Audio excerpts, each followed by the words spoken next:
She told me, if you're not okay with my friend's sharp humor, you can settle the bill and go. I replied, thanks for giving me a choice. Then I stood, grabbed my keys, and left the restaurant.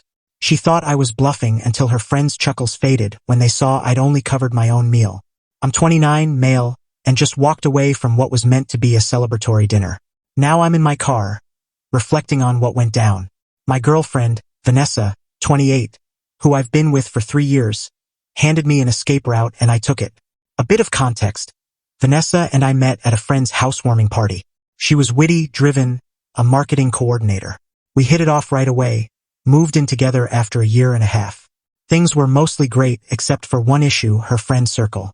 Her tight-knit group includes 3 women from her college days. Meredith, 29, Jasmine, 28, and Bianca, 27. They're a lot. They've always been intense, but lately, they've crossed lines.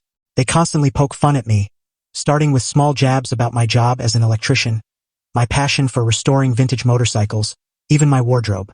I let it slide at first because Vanessa would laugh along but later assure me she didn't agree with them. Tonight was a dinner to celebrate Vanessa's promotion to senior marketing coordinator.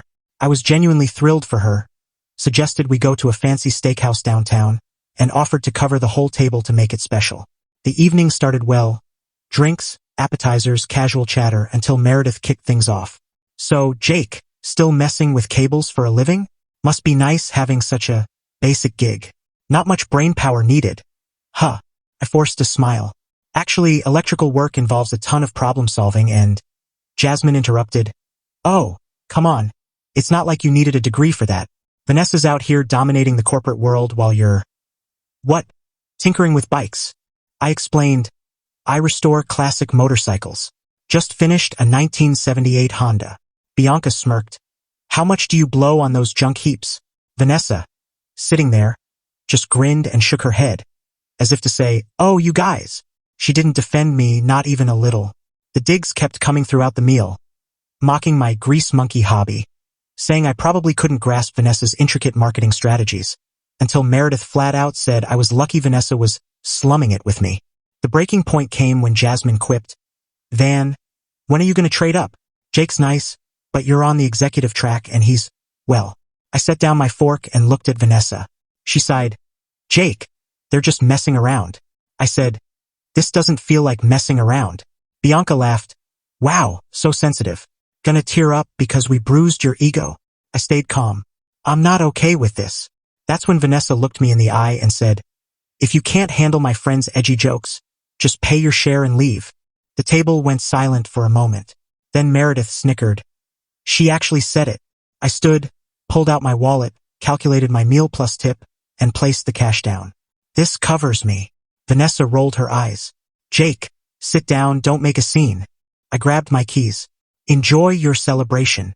As I walked away, their laughter followed. I heard Jasmine say, he'll be back in 10 minutes, bet. I didn't return. Got to my car, sat there for a bit. My phone lit up about 10 minutes later. First, Vanessa. Hilarious, Jake. Come back and pay the bill. Then, this isn't funny anymore. Then, are you for real right now? I drove home. More texts poured in.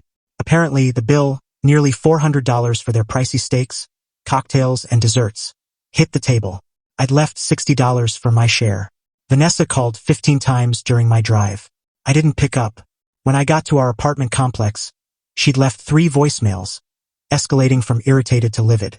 I'm about to head inside to grab some stuff. Not sure what's next, but I'm done being their punching bag.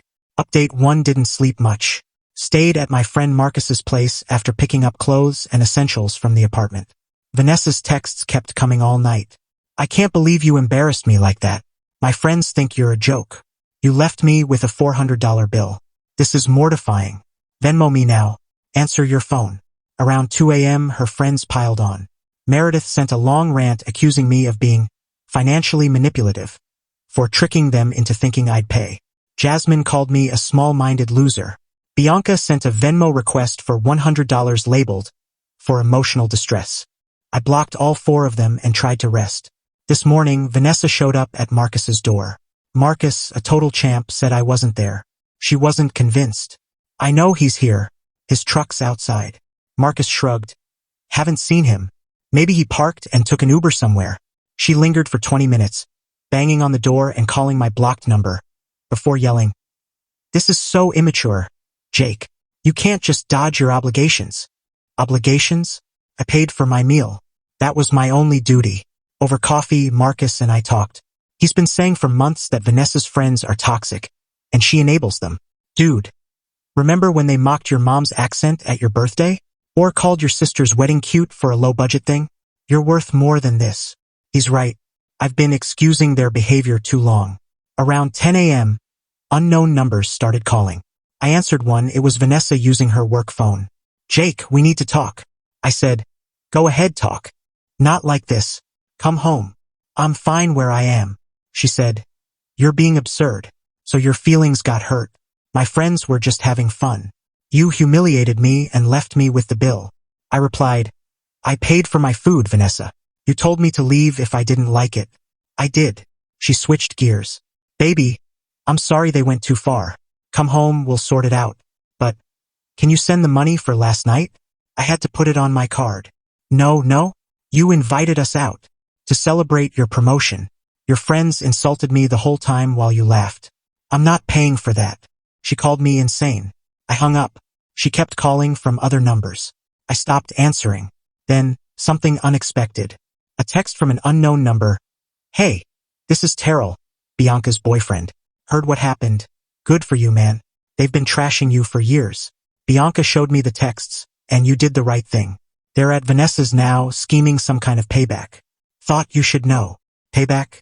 For not being their personal bank?" "I'm staying at Marcus's a few more days while I plan my next move.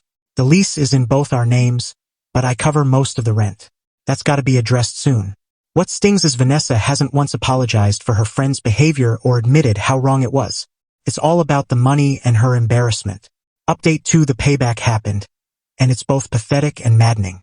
First, some good news. I swung by the apartment while Vanessa was at work to grab more stuff. Found a notice on the door, a noise complaint from Monday night. Apparently, her powwow with her crew got loud enough to upset multiple neighbors. That's now on our rental record. Fantastic. The apartment was a mess. Wine bottles scattered, takeout containers on the counter, my PlayStation nowhere to be found. Later discovered it stashed in her closet. But the real blow? She'd gone through my toolbox and sold several of my specialized electrical tools on Facebook Marketplace. My Klein voltage tester, Fluke multimeter, $400 worth, listed cheap for quick sales. A mutual friend tipped me off and I screenshot everything. Then I noticed she'd been in my project room. The 1978 Honda CB750 I'm restoring? Listed on Craigslist as a mechanic special, needs work, $2,000 OBO, must go. That bike's worth at least $6,000 as is, probably $10,000 when finished. And it's mine. I called the police non-emergency line, explained everything. They said since we share the apartment, it's tricky, but selling someone else's property without consent is theft. They advised documenting it all and filing a report. While I was taking photos, my landlord texted, "Jake, need to discuss the lease. Vanessa says you abandoned the apartment and wants you off it. Also got a noise complaint. Call me." I called Mr. Chun right away.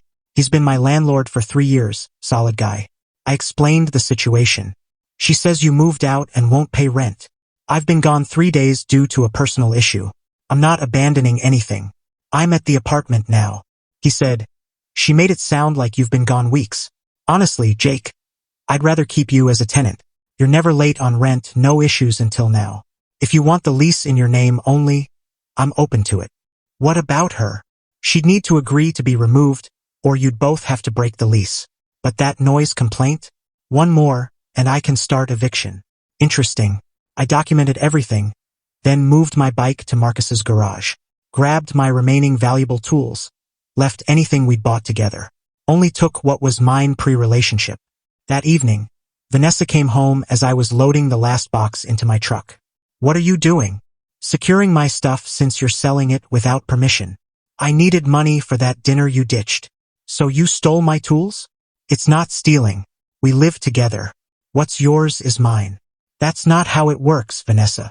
She stood there, arms crossed, in her work attire.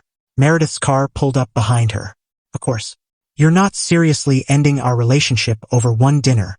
It's not one dinner. It's 3 years of your friends belittling me while you backed them up. It's you telling me to leave if I didn't like it. It's you stealing from me when I followed through. Meredith chimed in. Oh, look, the loser's here. Jake, you owe Vanessa $400. I kept loading. No, I don't. Yes, you do. You invited us out. And paid for my share when I was told to go. Which I did.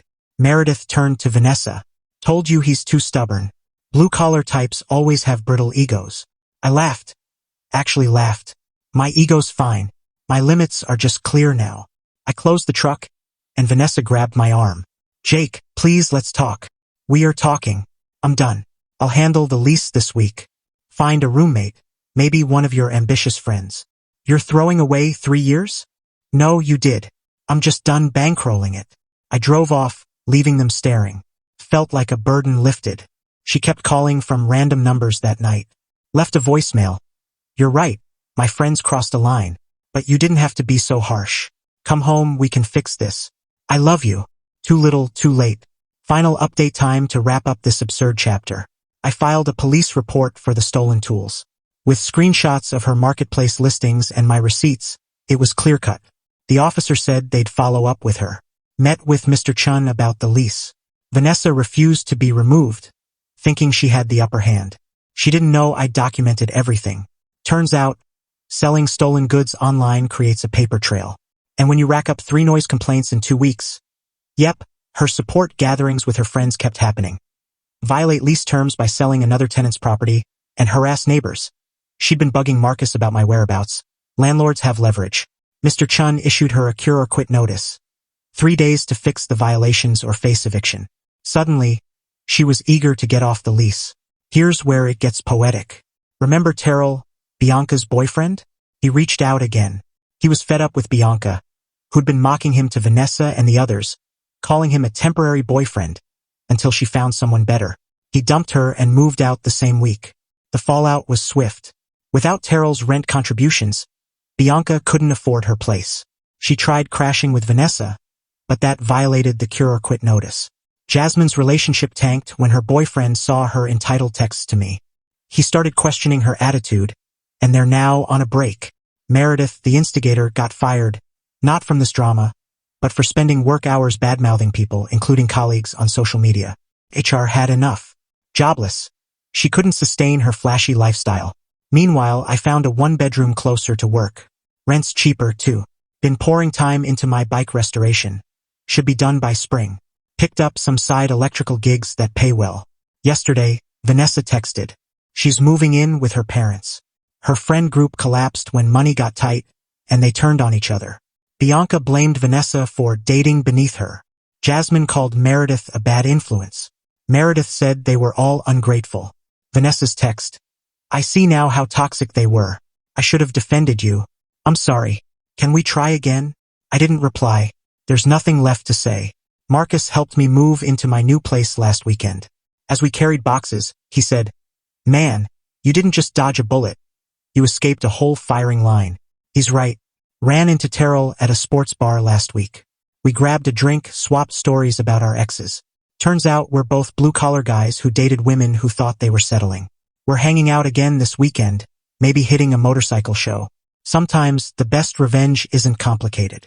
It's just refusing to be anyone's doormat or wallet. They wanted me to pay. They're all paying now, just not how they thought.